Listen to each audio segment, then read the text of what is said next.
در حقیقت آگ کیا ہے؟ جب اللہ موسیٰ سے مخاطب ہوئے تو وہاں آگ تھی؟ نہیں، یہ بات تو صحیح نہیں ہے کہ جب اللہ موسیٰ سے مخاطب ہوئے تب وہاں آگ تھی۔ اللہ آگ کے ذریعے مخاطب ہوا، الگ سے مخاطب نہیں ہوا۔ وہ آگ تھی جو وہاں جلتی ہوئی ان کو نظر آئی۔ سمجھ گئے؟ اب آگ اور آگ میں فرق کیا ہے؟ آگ اور آگ میں فرق کیا ہے؟ ایک ہے ظاہری آگ اور ایک ہے باطنی آگ۔ باطنی آگ کدھر سے آتی ہے؟ باطنی آگ یا رحمانوں کا رگڑا لگنے سے آتی ہے۔ ظاہری آگ کہاں سے آتی ہے؟ پتھر کا رگڑا لگنے سے آتی ہے۔ پتھر سے کیوں آتی ہے؟ کہ پتھروں میں بھی یا رحمان کی صفت ہے۔ سمجھے آپ؟ تو یا رحمان کا جو نور تھا وہ اس کا مظہر تھی آگ، بلکہ یا رحمان مشتہر ہوا۔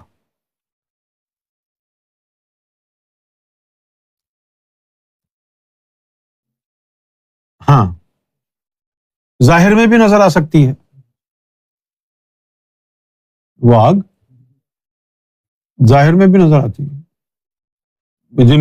جن کو آنکھیں ہوں ظاہر میں بھی نظر آتی ہے۔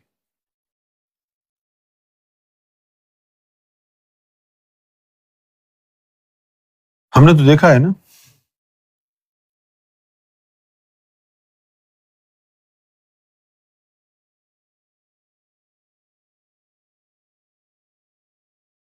ہم جو ہے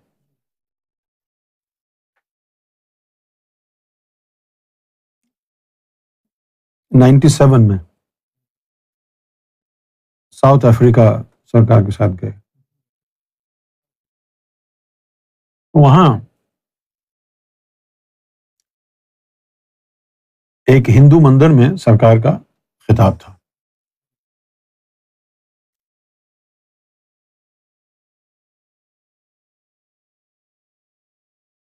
اب وہاں پہنچ گئے تو وہاں پوجا ہو رہی تھی آگ کی،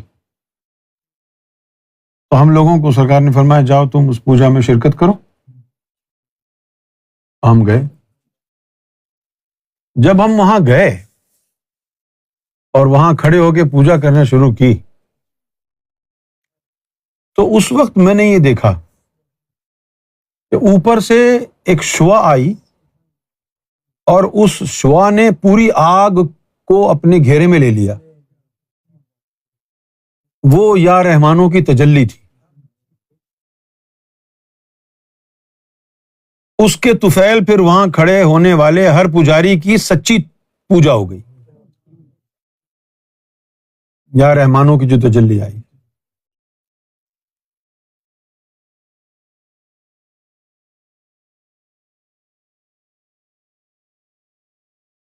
اسی طرح کچھ جانور ہوتے ہیں، ان جانوروں کے اوپر اللہ کی رحمت برستی ہے،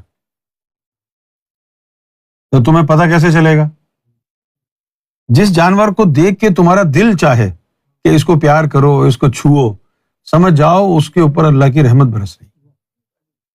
اور جس جانور کو دیکھ کے تمہیں ڈر لگے، لپ ہو بھاگ جاؤ تو سمجھ جاؤ ادھر رحمت کوئی نہیں۔ آپ نے دیکھا ہوگا کہ کچھ جانور ایسے ہوتے ہیں جن کو دیکھ کے آپ کا جو ہے، نہیں، کچھ جانور ایسے ہوتے ہیں جن کو دیکھ کے آپ کو پیار آتا ہے ان پہ، اور کچھ ایسے ہوتے ہیں جن کو دیکھ کے کراہیت آتی ہے۔ تو جن کو دیکھ کے پیار آتا ہے تو ظاہر ہے کہ وہ وہی ہیں جن کے اوپر اللہ کی رحمت ہے۔ حالانکہ مجھے کتے وتے بالکل پسند نہیں، سچی بات ہے بھائی، مجھے بڑا عجیب لگتا ہے، پتہ نہیں میری سمجھ میں نہیں آتا یہ۔ بہت سے لوگ ہیں وہ کتے وتے پالتے ہیں، کتے کے منہ میں ہاتھ بھی دے رہے ہیں، کتے کے برابر بیٹھے ہیں، کتے کو سالے کو پپی بھی کر رہے ہیں۔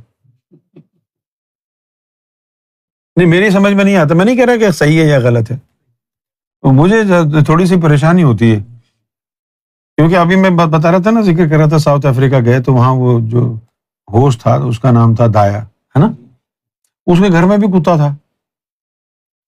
اب اس نے ڈنر پکایا ہمارے لیے، ہم تو بڑے خوش تھے بھائی ڈنر کھائیں گے، برابر میں چیئر پہ کتا آ کے بیٹھ گیا، سارا ڈنر جا رہا.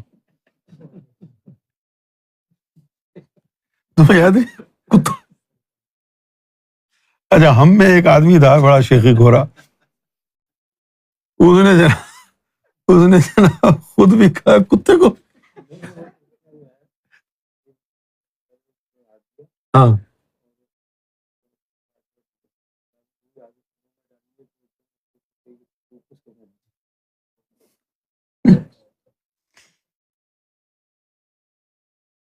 بھائی اب یہ نئی تہذیب آ گئی ہے نا، تو یہاں پر جو ہے یہ ایک ٹرینڈ ہے، کتے کو اب جو ہے پالو، کس نے منع کیا؟ پالو بس، یہ کیا اس کو بیڈ میں لے کے کتے کو سو جاؤ. I am not comfortable with that. اور کتے کو برابر بٹھا کے کھانا کھلاؤ ٹیبل پر، کتے کے منہ میں ڈالو، اس کا تھوک لگا ہوا وہ تم کھاؤ. یار ہائیجین کے حوالے سے بھی اگر سوچیں آپ تو کتے کے اندر ڈفرینٹ جرمز ہیں، آپ کے اندر ڈفرینٹ جرم ہے، کوئی ایک نیا کووڈ تیار کریں گے آپ.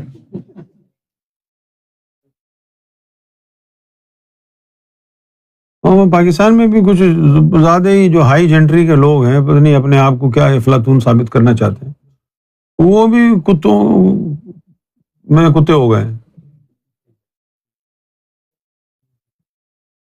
اگر آپ میں کسی کو برا لگ رہا ہے تو میں معافی چاہتا ہوں، لیکن یار میرا جو ہے نا وہ دل گوارا نہیں کرتا ہے.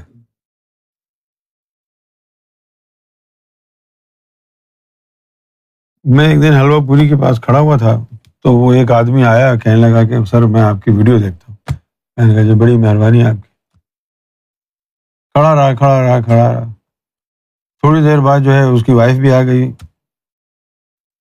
اب اس نے جو ہے کتا پکڑا ہوا تھا، وہ کتا اس نے چھوڑ دیا نیچے. اب وہ میرے جینس کے اوپر زبان پھیر رہا ہے. میں نے حضرت ایوب علیہ السلام کو آواز دی کہ مجھے تھوڑا سا اپنے حصے کا صبر عطا فرمائے. اچھا وہ ایک آدھ مرتبہ چاٹ لو یار، کیوں ہمارا امتحان لے رہے ہو؟ وہ تو سالا کتے کا بچہ چاٹتا رہا. پھر وہ جوتے چاٹنا شروع ہو گیا. وہ صبر کیا میں نے، تو میں نے کہا یار میں ذرا پیشاب کر کے آتا ہوں. اب وہ روک ہی نہیں رہے. ارے بھائی ٹھیک ہے آپ کتا پالو، لیکن کتے کو ہمارے پر کیوں چھوڑا ہوا ہے یار؟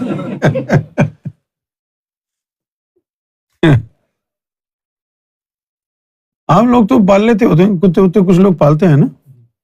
تم نے بھی پالا ہوا ہے کوئی کتا اندر کے علاوہ باہر کا کتا؟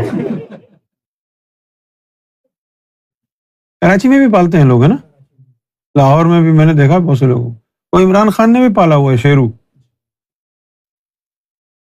کہتے ہیں بھائی وفادار ہوتا ہے کتا. ٹھیک ہے بھائی، کتے کو وفاداری چاہیے، ہم کر لیں گے کہ ابھی 2-4 انسان زندہ ہیں ان سے وفاداری کر لیں، کتے کی وفاداری بعد میں دیکھ لیں گے.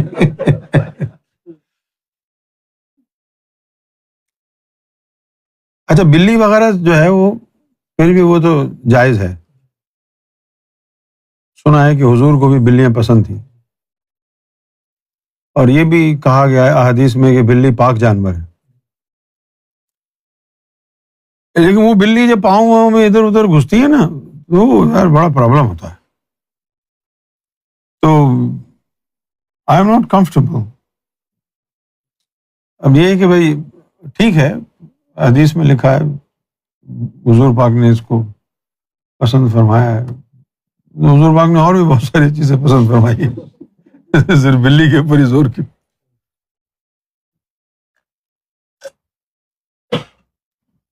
بلی کا ایک فائدہ یہ ہے کہ اگر کوئی جادو وادو کرتا ہے نا تو وہ بلی کے اوپر آ جاتا ہے، انسان بچ جاتا ہے.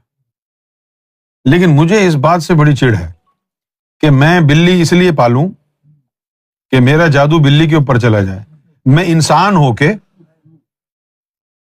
انسان ہو کے بلی کے ساتھ ایسا ہونے دوں، یہ میری انسانیت کو گوارا نہیں ہے۔ کیا خیال ہے آپ کو؟